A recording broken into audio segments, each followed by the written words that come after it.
Hey guys, so I just wanted to throw a quick tip video together on spark plug thread chasers. And these are very handy for just cleaning up spark plug threads. This video is going to be about how, why, and when to use them.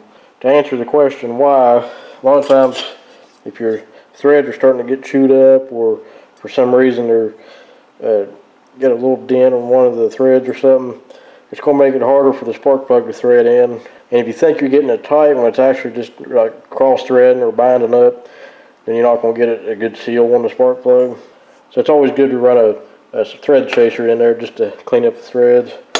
And this has two different sizes on it, 14 millimeter and 18 millimeter. 14 is like the industry standard. I've never ran into one of these, but you know, it's here if I ever need it. Just a quick little fact I'll throw in here. All spark plug threads are metric, even on the really old vehicles and everything. I guess the spark plugs were invented overseas or something, and they just stuck with the metric thread for some reason. But you know, even you take an old flathead V8 or something like that, it's still going to have a metric spark plug thread. So I thought that was interesting. But the when to use this is if it's just in decent shape like this, like it don't really look like there's nothing wrong with it. I haven't even tried to put a spark plug in it. This is off a 5-horse Briggs & Stratton engine, Model 13, that I'm fixing up, and I just thought I'd make a quick little video on this, or just happened to remind me because I was going to do this off camera on the video, but I thought, hey, why not make a quick tip.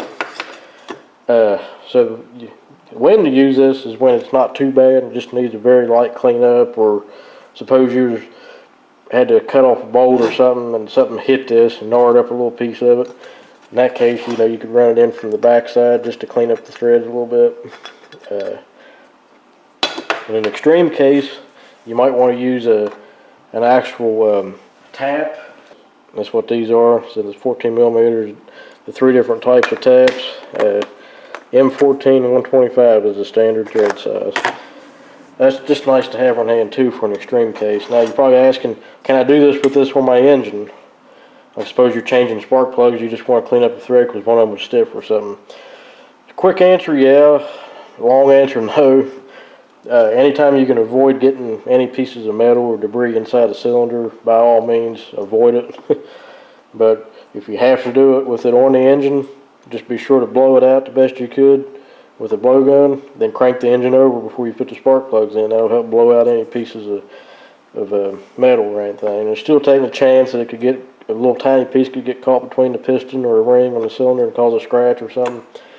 Just a chance you got to take if you can't take it apart, or you don't have time to take it apart, or you don't have the gaskets to take it apart to put it back together with. But anytime you can do it with it off the engine, definitely do that. Alright, so you got your thread here, you got your thread chaser here. And this feels like it's going to go in by hand. We're just going to simulate having a problem. This is a 13/16, and ironically I'm using a spark plug socket. You probably don't have a ratchet like this. If you do, definitely use it. It's perfect for threading or anything. If not, just a regular wrench or a ratchet will be just fine. You want to thread it in, you're getting a little bit of resistance right there. You kind of back it off just a little bit.